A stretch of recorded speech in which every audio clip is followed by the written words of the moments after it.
আমাকে ডেকেছেন মালিক? উত্তর না দিয়ে চলে গেলেন কেন? আপনি আমাকে আমার উপহার দিতে মানা করেছেন, তাই আপনার ওপর আক্রমণ করার আগে চলে গিয়েছি। আপনি আমার মালিক হন, ঠিক আছে, আমি একটা জীবন দিচ্ছি আপনাকে। এই গ্রামের সবচেয়ে নিকৃষ্ট এবং খারাপ লোকটার জীবন নিয়ে নিন, যে অন্যকে অত্যাচার করে অনেক, মানে সবচেয়ে খারাপ ব্যক্তি যে আছে তার জীবন নিয়ে নিন। ঠিক আছে মালিক, আপনার কাজ হয়ে যাবে। কথাগুলো কেমন যেন অবাস্তব মনে হচ্ছে, তাই না? এসব যে ঘটেছে তার সবটাই সত্যি। কালা জাদুর ভয়াবহতা যে কতখানি তা আমি জানি। হয়তো কেউ অবিশ্বাস করবে, তবে এখানে অবিশ্বাসের কোনো যুক্তিও কেউ দিতে পারবে না। 1 মাস 4 দিনের মাথায় ঘটে আরও একটি ভয়ঙ্কর ঘটনা। আমার ছোট ভাইয়ের আচরণ খুব একটা ভালো দেখা যাচ্ছিল না। আমরা খেয়াল করেছি আমার ছোট ভাই সেই সব পাগলামি শুরু করেছে যা নিপার চাচাতো ভাই করত। সবটা নিজের চোখে দেখে আমার বুঝতে বাকি রয়নি এসব কেন হচ্ছে। যেহেতু আমি ঢাকা কলেজে পড়ি, তাই এলাকায় ছোট ভাইয়ের ব্যাপারে তেমন একটা খবর রাখিনি। কিন্তু ছোট ভাইয়ের ব্যবহার দেখে যখন খোঁজ লাগাই, তখন জানতে পারি আমার ভাই এলাকায় রাজনৈতিক দলে আছে। নেতাদের সাথে থেকে অনেক অসহায় মানুষের ক্ষতি করেছে। ছোট ভাইয়ের কিছু বন্ধু বান্ধব থেকে এটাও জানতে পারি আমার ভাই স্কুলের অনেক মেয়ের সাথে জোরপূর্বক সহবাস করেছে। আমি কোনোদিন কল্পনাও করতে পারিনি আমার ছোট ভাই এত বাজে কাজের সাথে লিপ্ত ছিল। কিন্তু এই মুহূর্তে এসব ভাবার সময় কোথায়? ভাই তো আমারই, বোঝানো যেত না হয়। এখন তো আমি নিজেই ওর উপর ব্ল্যাক ম্যাজিক করে দিয়েছি।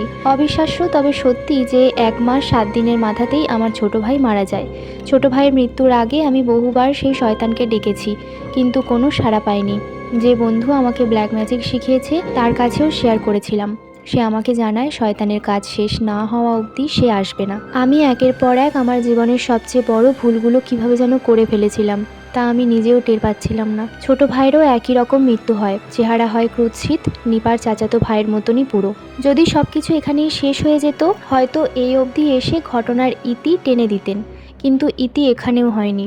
আমি এক ভুল ঠিক করতে গিয়ে আরও অনেক ভুল করে যাচ্ছিলাম। ছোট ভাইয়ের মৃত্যুর পর বলতে গেলে আমি পুরোপুরি ভেঙে পড়েছিলাম। সেদিন জানাজা শেষ করে রাতের বাসেই আমি ঢাকা চলে যাই। ভেবেছি চলে গেলে এই সমস্যা দূর হবে। গ্রামে আসাটাই আমার জন্য বোকামি হয়েছে। নিবাকে তো পাইনি, সাথে আরও 2জন মানুষের খুনি হলাম। তার মধ্যে একজন আবার আমার ছোট ভাই। তখন আমার মনের অবস্থা কেমন ছিল তা নিশ্চয়ই সবাই ধারণা করতে পারবেন। এক রাশ হতাশা নিয়ে রাতের বাসে চলে যাই ঢাকাতে। গভীর রাতে উঠি নিজের বাসায়। যেহেতু ব্যাচেলার থাকি, তাই অনেকক্ষণ নিচে দাঁড়িয়ে থাকতে হয়েছিল। রুমমেটদের শখানেক কল দেওয়ার পর তারা এসে গেট খুলেছে। রুমে ঢুকে ওয়াশরুমে যাই। ভাবছিলাম সবকিছু, চোখের সামনে সবকিছু শুধু ভাসছে। হুদামুদা কত বড় ভুল করে এসেছি। আসার সময় মা বাবার আর্তনাদ আমার বুক এখনো ছিদ্র করে দিচ্ছে। ছোট ভাই মরেছে আমার, মিলাদ বা আত্মার মাগফিরাত কামনার দোয়া হবে। সবকিছু ফেলে আমার চলে আসাটা তারা মানতে পারছিলেন না। এখন তাদেরকেও কিভাবে বোঝাই আমার জন্যই আমার ছোট ভাই মরল। জানি না মৃত্যুর পর আত্মারা কোথায় যায়। হয়তো আমার চলে আসাতে আমার ছোট ভাই খুশি হয়েছে। কেউ না জানুক, সে তো জানে তার প্রাণ কেন গেল। তবুও পড়াশুনোর দোহাই দিয়ে আমি চলে এলাম ঢাকায়। 2 দিন কেটে যায় কোনোভাবে। এই 2 দিন কলেজে গিয়েছি, কিন্তু চেহারা দেখাতে। পড়াশুনোর কিছুই আমার ঘিলুতে যাচ্ছিল না। আমার চেয়ে হালকা ডিপ্রেশনে থাকা শত স্টুডেন্ট পড়ায় মন বসাতে পারে না। কারো অতীত, কারো ফ্যামিলি প্রবলেম, আবার কারো আর্থিক ঝামেলা। আমার মনে হচ্ছে সবার চেয়ে বড় ডিপ্রেশনে আমিই আছি। নিজের ভাইয়ের খুনি, নিজের প্রেমিকা অন্যের বিছানায়। এই চাপ নিয়ে আর কত থাকা যায়। 2 দিন পর এলাকা থেকে কল আসে নিপার স্বামীরা নাকি নিপাকে নিয়ে যেতে এসেছে। এ নিয়ে তাদের ফ্যামিলিগত আলাপ চলছে।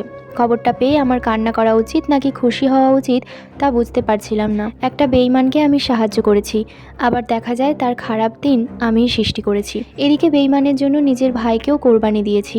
আমার খুশি হওয়া উচিত নাকি কান্না করা? 2 নৌকায় পা না দিয়েও সুখ কষ্টের মাঝে আটকে যাই। না, আমি আরও অনেক কিছুর মধ্যেই আটকাই। নিপার সংবাদ শুনে ছাদে এসে এক টানা সিগারেট খাচ্ছিলাম।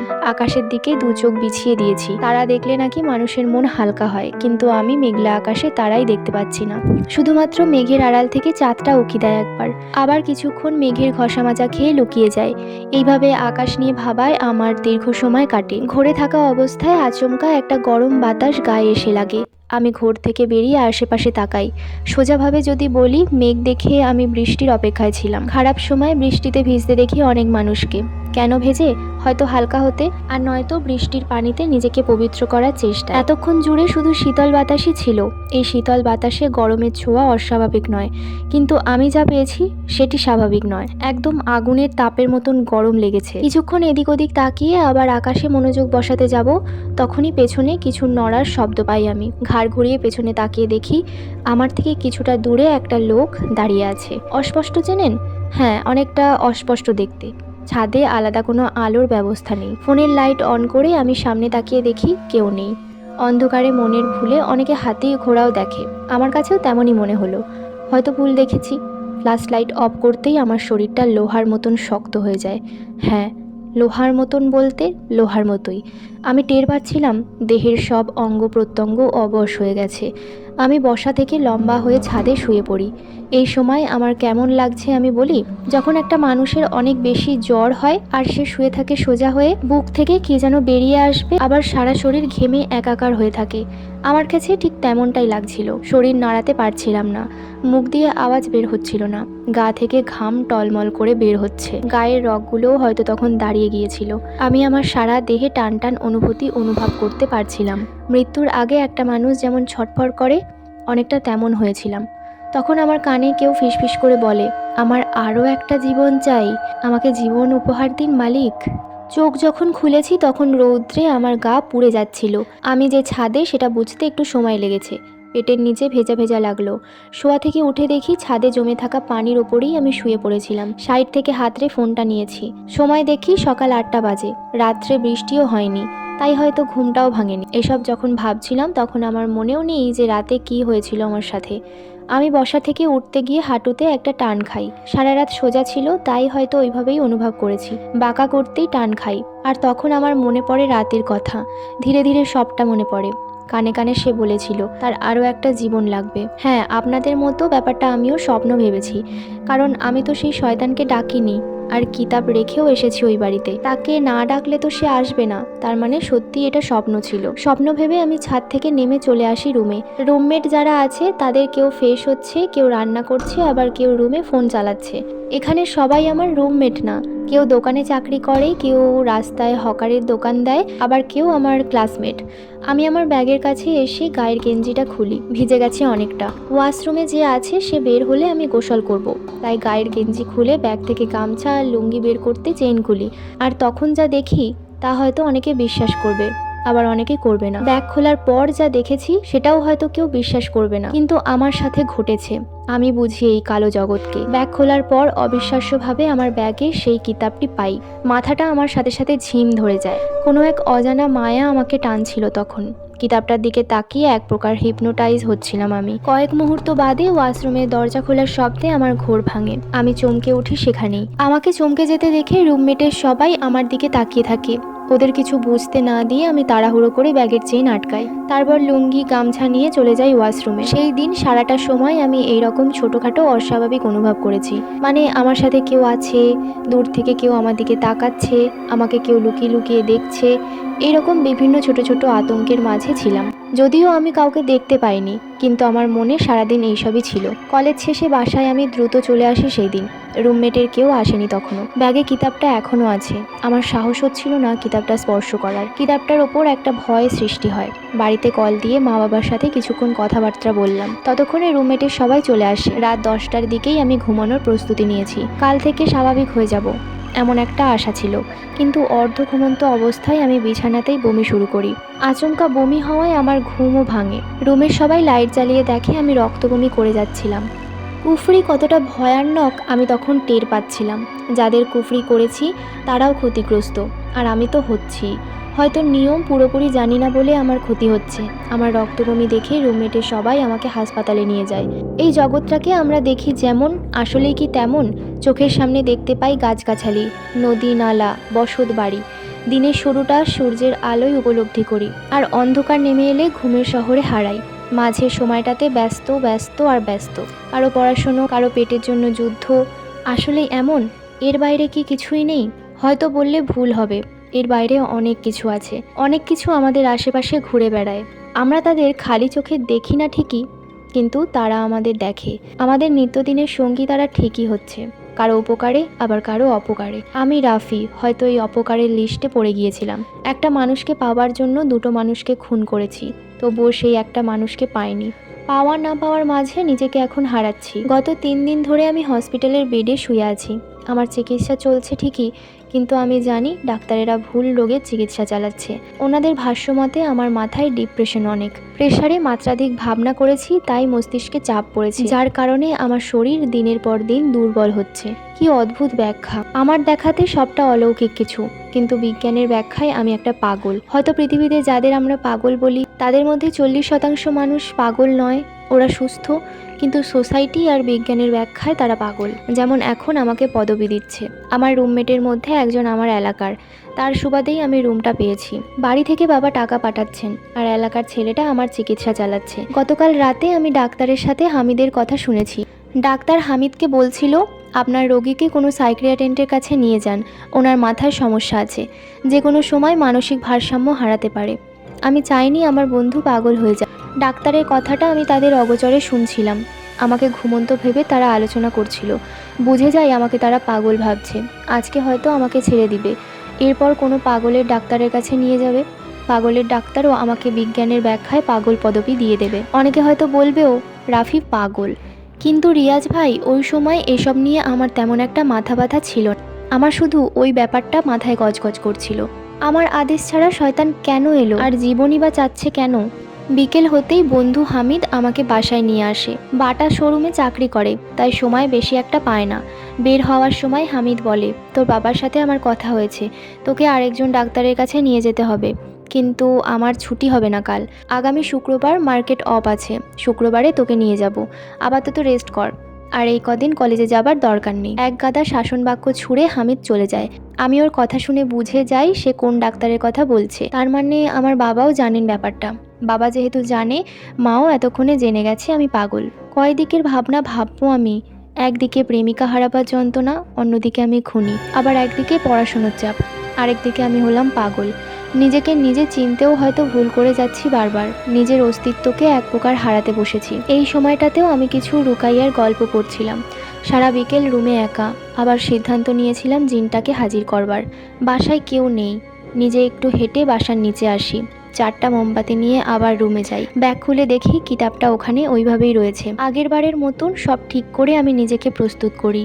এরপর কিতাব পড়তে শুরু করায় দেখতে পাই মোমবাতি নিভে গেছে। আমি চুপ হয়ে তার কণ্ঠস্বরের অপেক্ষায় ছিলাম। তখন সে আমাকে বলে, আপনি আমাকে ডেকেছেন মালিক? হ্যাঁ ডেকেছি, কিন্তু আপনার সাথে আমার কিছু কথা আছে, আমার কিছু প্রশ্ন জানতে হবে। বলুন মালিক। আমার সাথে যা কিছু হচ্ছে এসব কি আপনি করছেন, নাকি আমি সত্যি পাগল হয়ে গেছি? মালিক, এসব আমি করেছি। আমি ক্ষুধার্ত, আমার কারোর জীবন লাগবে। আপনি ক্ষুধার্ত হলে আমি কেন আপনাকে জীবন দেব? আপনার শক্তি আছে, যাকে ইচ্ছে তাকে মারুন, ওটা সম্পূর্ণ আপনার খুশি। আমার কাছে কেন যাচ্ছেন? আপনার অনুমতি ছাড়া আমি কারোর প্রাণ নিতে পারি না মালিক। আপনি কি আমার কথা বুঝতে পারছেন না? আমার অনুমতি লাগবে কেন? আমি প্রাণ দেওয়ার কে?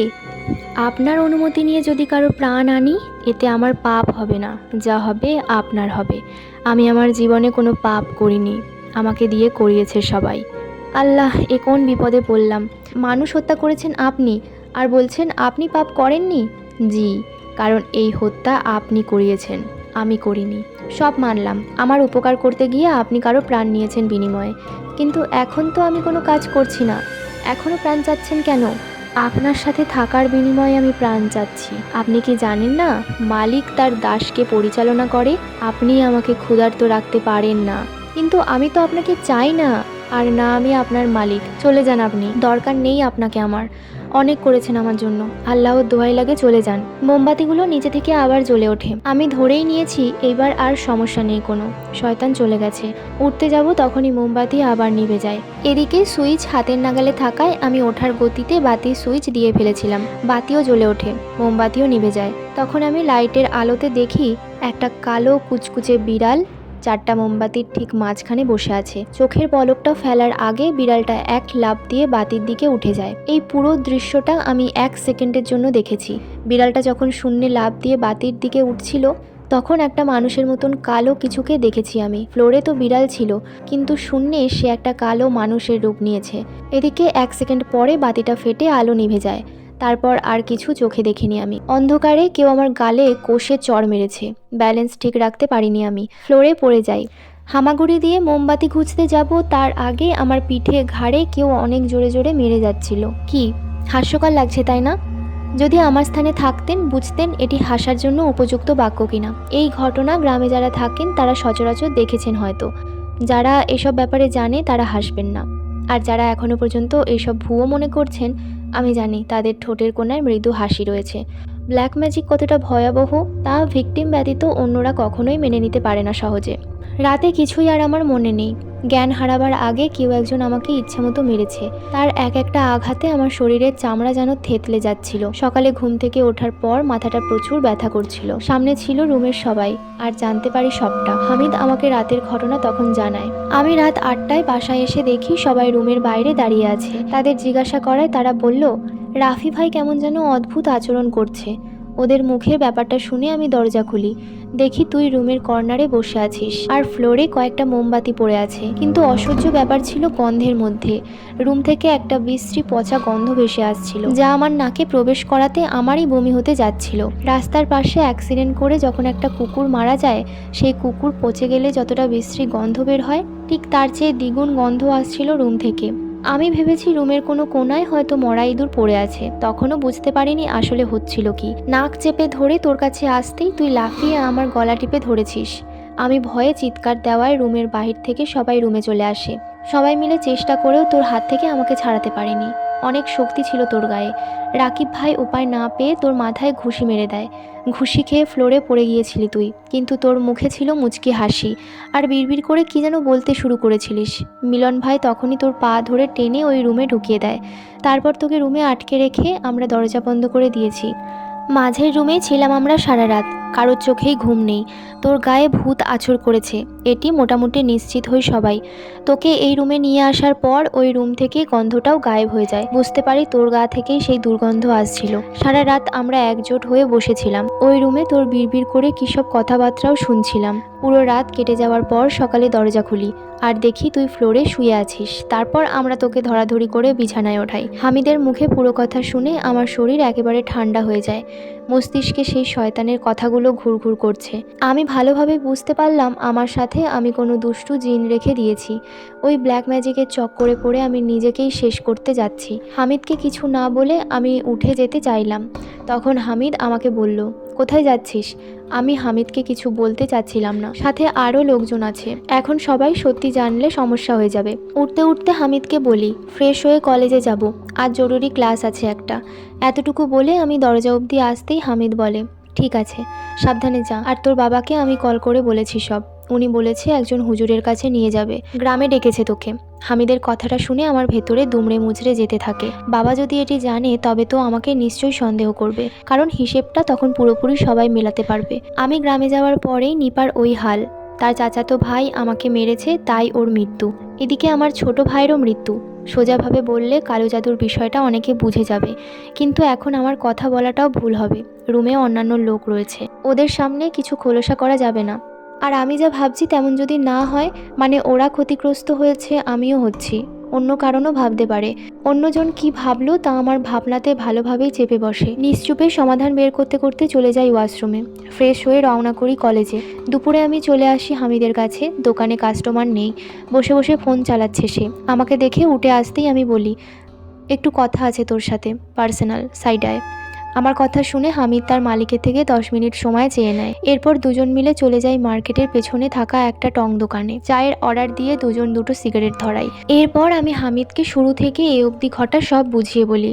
হামিদ আমার পুরো কথা শুনে থ হয়ে যায়। হবারই কথা, যে কেউ তাই হবে, যেমন আপনারা হচ্ছেন। হামিদ আমাকে কি জবাব দিবে হয়তো ভেবে পাচ্ছিল না, তবে কিছুক্ষণ চুপ থেকে বলে, ঠিক আছে, তুই বাসায় চলে যা, আমার দোকানে দেরি হয়ে যাচ্ছে, আমি বাসায় গিয়ে তোর সাথে কথা বলবো। হামিদের কথায় আমিও উঠে যাই। হামিদ চলে যায় দোকানে, আর আমি যাই টিএসসির মোড়ে। বাসায় এখন একা গেলে সমস্যা হবে, সেই জিন আমাকে একা ভালোভাবেই ধরে।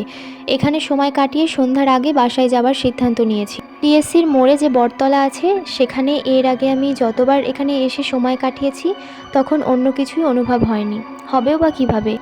এই মোড়ে আমি নিপাকে নিয়েই আসতাম বেশি। চায়ের দোকানগুলোয় ওর সাথে জমিয়ে আড্ডা দিতাম। বটতলায় বসে আমরা আমাদের ভবিষ্যৎ সাজাতাম।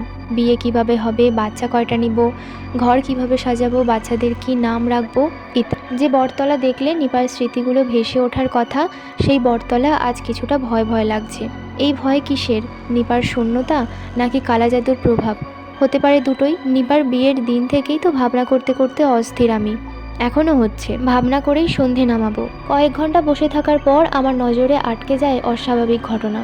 হয়তো ভাবছেন বটতলায় জিন দেখতে পেয়েছি। না, জিন না, নিপাকে দেখতে পাচ্ছিলাম। আমি স্পষ্ট দেখতে পাচ্ছিলাম নিপা একা বসে আছে, চেহারা ফ্যাকাশে হয়ে আছে। আসার আগে যেমনটা দেখেছিলাম একদম তেমন। রোগা পাতলা নিপাকে দেখে আমার ভিতরটা মুচড়ে উঠল। নিপা কি আমার খোঁজে পালিয়ে ঢাকায় চলে এলো? মনমরা হয়ে বসেই আছে সে। মেয়েটার উপর আমার বড্ড অভিমান জমে আছে, সাথে প্রচণ্ড রাগ রয়েছে। কিন্তু ওর চেহারা দেখতে পেয়ে যেন সব নিমেষেই ভুলে গেলাম। রাস্তায় এপার থেকে নেমে আমি দৌড়ে বটতলার দিকে যেতে থাকি। নিপা একেবারেই অন্যমনস্ক হয়ে আছে। আমি ওর কাছে গিয়ে বলে উঠলাম, নিপা তুমি এখানে? আমার কথা শুনে নিপা আমার দিকে মাথা তুলে তাকায়, কিন্তু ওর চোখগুলো দেখে আমার পায়ের নিচে মাটি সরে গেছে। নিপার চেহারায় কোনো চোখ নেই, কালো কুচকুচে হয়ে আছে সবটা। আমি চিৎকার দিতেই যাব, তখন কেউ আমার কাঁধে হাত রেখে বলে, আরে মামা এমন করতেছেন কেন? তার ডাকে আমি লাফিয়ে উঠি। হাত থেকে চায়ের কাপ পড়ে যায়। চায়ের দোকানদার আমার দিকে হতভম্ব চাহনিতে তাকিয়ে রইল।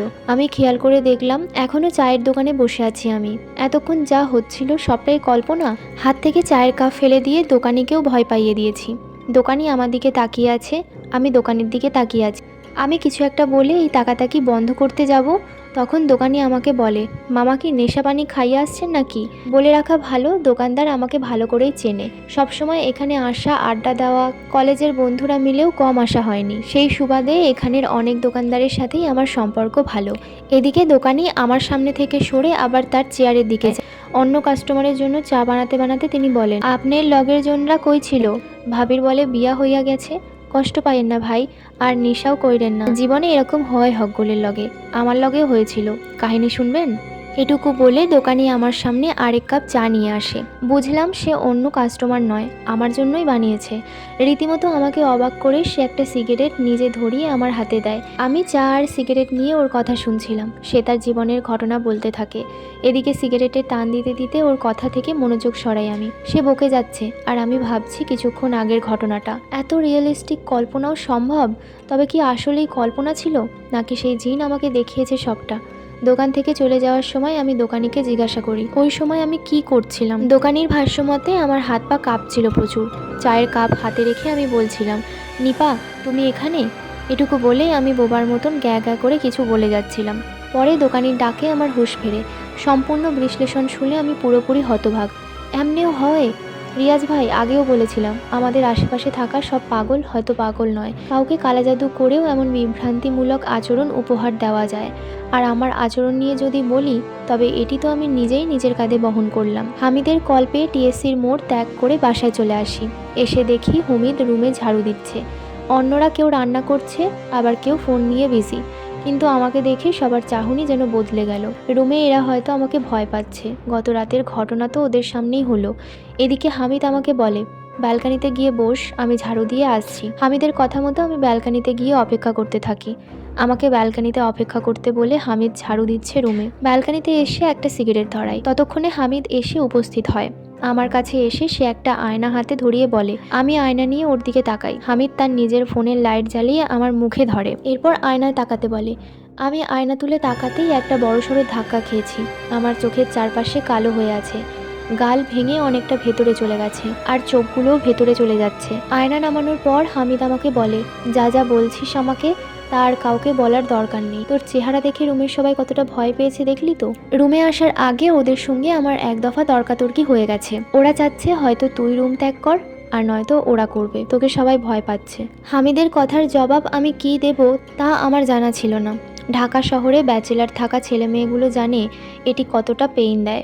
আমার নীরবতা কাটিয়ে হামিদ আবার বলে, তোর কথার উপর বিচার বিবেচনা করে বুঝলাম মূল নষ্ট হচ্ছে ওই কিতাবটা। গ্রামে ফেলে এলি, তাও তোর সাথে ঢাকায় চলে এসেছে।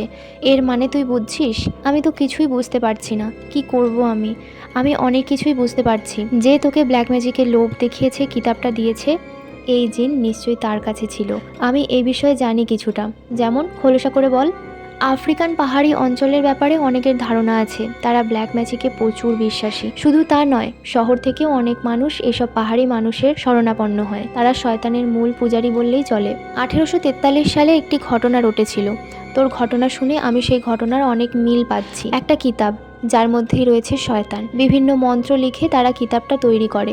এই কিতাবের ওপরে কত মানুষের মাথা, ছাগলের মাথা ইত্যাদি কোরবানি দেয়। 6 বছরের বাচ্চাদেরও ছাড়ে না। জঙ্গল থেকে 6 বছরের অনেক বাচ্চার দেহ উদ্ধার করে প্রশাসনের লোক, কিন্তু বাচ্চাগুলো শুধু দেহটাই পাওয়া যায়, দেহে মাথাটা থাকে না। বলা হয় এই মাথাগুলো কেটে নিয়ে যায় ব্ল্যাক ম্যাজিক করার তান্ত্রিকেরা। এইসব উৎসর্গ করে শয়তানদেরকে খুশি করার জন্য তৈরি করে এমন অনেক কিতাব। এই কিতাব তৈরি কেন করা হতো?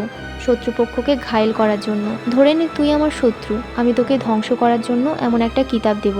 তুই শয়তানকে খুশি করার জন্য মানুষের প্রাণ দিয়ে দিবি, আর শয়তান বিনিময়ে তোর ইচ্ছে পূরণের লোভ দেখাবে। যখন দেখবি তুই এটি আর নিতে পারছিস না, তখন শয়তান তোর উপর আক্রমণ করবে। উপায় একটাই, ওই শয়তানের দায়িত্ব অন্য আরেকজনের কাঁধে তুলে দেওয়া, তারপর তুই মুক্ত। কিন্তু যে আমাকে কিতাবটা দিয়েছে তার সাথে তো আমার কোনো শত্রুতা নেই, সে আমাকে কেন ধ্বংস করতে চাইবে? সে তোকে ধ্বংস করার উদ্দেশ্যে কিতাবটা দেয়নি, নিজেকে বাঁচানোর জন্য দিয়েছে। তোকেও হয়তো কেউ এই কিতাব দিয়েছে, যার কারণে ফেঁসে গিয়েছিল সে। সুযোগ আর তোর দুর্বলতা পেয়ে এখন তোর ঘাড়ে শয়তানকে চাপিয়ে দিয়েছে। তুই তোর ইচ্ছে পূরণ করার কথা বলতেই সে তোর সঙ্গে যুক্ত হয়েছে। এই কিতাবের মালিক এখন তুই। তার মানে আমাকে অন্য কারোর ঘাড়ে এই কিতাব চাপিয়ে দিতে হবে, তাহলে রেহাই পাবো আমি? কিন্তু যে আমাকে দিয়েছে তার চেহারা তো আমার মতন কুৎসিত হয়নি, তাকে সুস্থ দেখা যাচ্ছিল। সেই শয়তানের ইচ্ছে পূরণ করতো বলে শয়তান তাকে ক্ষতি করতো না। তুই এখন শয়তানকে একটি জীবন উপহার দে, দেখবি তুইও সুস্থ। এটি সম্পূর্ণ আমার ধারণা থেকে বলছি। আমি কার ঘাড়ে চাপাবো এখন এই কিতাব? তোকে একটা হুজুরের কাছে নিয়ে যাব। আমি আলোচনা করেছি হুজুরের সাথে। আগামীকাল শুক্রবার আমার ছুটি আছে, সকালে ওনার বাড়ি যাব। একবার সুস্থ হই শুধু, এরপর আমার ঘাড়ে কিতাবটা চাপানোর শাস্তি তোকে পেতেই হবে। এলাকায় গিয়ে তোর দাঁত ভাঙবো আমি। ভাঙাভাঙি পরে, আগে সুস্থ হ। কি ভাবছেন শেষ? আগেও বলেছিলাম, আমি একটা সমাধান করতে গিয়ে আরও একটি ভুল করতে যাচ্ছিলাম। সমাধানের আশায় বুঝতেও পারিনি আরও একটি ভুল পদক্ষেপ নিতে চলেছি। ব্যালকনি থেকে সেই রাতটায় আর রুমে যায়নি। রুমমেটদের আচরণ দেখে বুঝে যায় এরা আমার সাথে থাকতে চায় না। রান্না শেষে হামিদ একটা প্লেটে করে আমার জন্য খাবার নিয়ে আসে। ব্যালকনিতে এসে আমি কোনোভাবে দুমুঠো খাই। ওখানে বসেই সিগারেট ধরিয়ে এই অভিশাপ নিয়ে ভাবছিলাম। কতটা অসহায় ছিলাম তা নিশ্চয়ই আপনি উপলব্ধি করতে পারছেন। রাত পার হয়, ভোরে হামিদের ডাকে আমার ঘুম ভাঙে। চেয়ারে বসে কখন ঘুমিয়েছিলাম তা মনে নেই। হামিদ দেখছিলাম পুরোপুরি প্রস্তুত, আমাকেও প্রস্তুত হতে বলে। হামিদ একটা সিগারেট ধরায়, ততক্ষণে আমি ফ্রেশ হয়ে আসি আর দুজন মিলে রওনা করি কবিরাজের বাড়ির উদ্দেশ্যে। ওনাকে কবিরাজ না বলে হুজুর বলাটাই উত্তম হবে। কথাটা কেন বললাম জানতে পারবেন। হামিদ শহর রিকশায় করে 15 মিনিটের রাস্তা পার করি। ভোর সকাল 6টায় শহরটা যেন ঘুমন্ত। আশেপাশে কয়েকজন লোক ব্যতীত কিছুই নেই, কিন্তু এই অল্প সংখ্যক লোকদের ভিড়েও আমার প্রচুর হয়রানি লাগছিল। রিকশা চলছিল, এমতো অবস্থায় রিকশার সামনে একটি কুকুর এসে দাঁড়িয়ে যায়। রিকশা চালক কোনোভাবে কুকুর এড়িয়ে গেলে একই কুকুর আবার রিকশার সামনে কোথা থেকে যেন চলে আসে। একটা সময় মানুষ আসতে শুরু করলো, রাস্তা পারাপার করছে, কিন্তু আমাদের সামনেই পথচারীরা পড়ে যাচ্ছে বারবার। রিকশা থামাতে হচ্ছে কয়েকবার। আবার কিছু দূর যেতে না যেতে রিকশার চাকা ফেটে যায়। রিকশা চালক নেমে দেখে নতুন চাকায় হাওয়া নেই। তিনি ওই ভাড়া নিয়ে আরও একটা রিকশায় আমাদের তুলে দেন। এইভাবে ভিন্ন বাধা আসতেই লাগলো। মনে হচ্ছিল কোনো এক শক্তি আমাদেরকে আটকে দিচ্ছে, যেতে দিচ্ছে না। আমার মন মানছে না। বারবার মনে হচ্ছিল হুজুরের কাছে যাব না, আবার ভাবছি না যাওয়ার তো কারণও নেই। তার মানে আমাকে সেই শয়তান আটকাচ্ছে। তবুও আমরা পৌঁছে যাই গন্তব্যে। ঢাকা কোনো এক মসজিদের ইমাম তিনি। পরিচয় গোপন রাখতে বলা হয়েছে। হামিদ হুজুরকে সালাম দিয়ে আমাকে পরিচয় করিয়ে দেন। তবে হামিদও যে খুব চেনা তার, সেটি ভুল। হয়তো আলাপ শুধু ফোনেই হয়েছে। আজই তাদের প্রথম দেখা। হুজুর মসজিদের সামনে আমাদের জন্যই অপেক্ষা করছেন। এরপর আমাদের নিয়ে চলে যান মসজিদের 2য় তলায়। আমি দেখতে পাই হুজুরদের থাকার জন্য 2টো রুম আছে, হয়তো এখানেই ওনারা থাকেন। আমি সহ ভেতরে যাওয়ার পর হুজুর আমাদের চেয়ারে বসালেন। এরপর আমার সামনে আরেকটা চেয়ার নিয়ে বসে আমাকে জিজ্ঞাসাবাদ করলেন কিছুক্ষণ। আমার পুরো কথা শুনে হুজুর বললেন, এবার তোমাদের আমি একটা বিষয় ক্লিয়ার করি। এই যুগে অনেকে ভুল করে এই নিয়ে। কারো স্বামী যদি চলে যায়, মানে সংসার থেকে মন উঠে যায়, তখন তারা মনে করে ব্ল্যাক ম্যাজিক করা হয়েছে। তার স্বামীকে ফেরানোর জন্য যায় কোনো কবিরাজের কাছে। এটাও যে এক ধরনের ব্ল্যাক ম্যাজিক তা বেশিরভাগ মানুষই জানে না। হুজুর আরও বললেন, একটা মানুষকে কুফরি করা যে পাপ, তা কাটানো আরেক পাপ। তবে এখানে ভিন্ন কথা আছে। কোনো কবিরাজের দ্বারা যদি তোমরা কাউকে ব্ল্যাক ম্যাজিক করো, তবে তোমার আর কবিরাজ দুজনেরই পাপ হবে। আর যদি তা কাটানোর জন্য কোনো কবিরাজের কাছে যাও, তবে শুধু কবিরাজের পাপ হবে। যে কাটাতে যাবে তার কোনো পাপ হবে না। আমি জানি না কুফরি জেনেও অনেক মুসলিম হুজুর কেন এই ব্ল্যাক ম্যাজিক করে। এখানে ব্যাপারটা এমন হতে পারে, গুনাহ জেনেও আমরা দিনে হাজার গুনাহ করি, ওনারাও তেমন, তাদের কাছে এটি স্বাভাবিক। হুজুরের কথার ফাঁকে হামিদ বলে ওঠে, হুজুর এসব আমাদের বলছেন কেন? আমার মনে হচ্ছে না আপনার ওই টাইপের সাথে আমাদের কোনো সম্পর্ক আছে। হামিদের প্রতি উত্তরে হুজুর আবার বললেন, আছে আছে, সম্পর্ক আছে। পুরো কথা শোনো, সব ক্লিয়ার হয়ে যাবে। কাউকে কুফরি করা এক আর কুফরি কাটানো আর এক। রাস্তার কাউকে জিনে আছুর করা এক, আবার মানুষকে জিনের ভালো লেগে যাওয়া আর এক। ঘর থেকে কোনো স্বামীর নিজে ইচ্ছায় বের হয়ে যাওয়া এক, তাকে কুফরি করেছে মনে করা, আবার কুফরি করে ফেরানো আর এক। শয়তানকে ঠাঁই দেওয়া এক, আর শয়তান নিজে এসে ঠাঁই নেওয়া আর এক। এই পুরো সার্কেলকে মানুষ ব্ল্যাক ম্যাজিক বলেই চালিয়ে দেয়। পুরো সার্কেলে থাকা সমস্যাগুলোর ভিন্ন তালিকা রয়েছে। এক এক রোগের চিকিৎসা এক এক রকম। আমরা অনেকে ঠকে যাই কবিরাজের কাছে, কিন্তু ঠকে যাওয়ার আগে ভাবি না কেন আমরা ঠকেছি। কবিরাজ তো নাম করাই ছিল, তার মানে কোন চিকিৎসা কোথায় করা উচিত আমরা তা বুঝি না। শুধু এটুকুই বুঝি ভালো কোনো কবিরাজ। তোমরাও এখানে এই ভুলটাই করেছো, বিপদ থেকে রক্ষা হতে এসে আরও বিপদে পড়েছো। তোমাদের কেস হচ্ছে জিন নিজে থেকে ঠাঁই নিয়েছে, রাফি ভাই চাইলেও সে যাচ্ছে না, অর্থাৎ এই জিনকে বন্দি করা। কিন্তু ওই যে আমল ভিন্ন হওয়ার সব জিনকে একই সারি বা একই উচ্চারণে বন্দি সম্ভব নয়, একেবারেই সম্ভব নয়। আমি সেই জিনদের তারাই যারা গাছে থাকে, একটা পথিকের গায়ে আছর করেছে বা মাঝরাতে তাদের খপ্পরে পড়ার পর আছর করেছে। আবার অনেক মেয়েকে জিনের ভালো লেগে যায়, সেটাও ঠিক করতে পারি।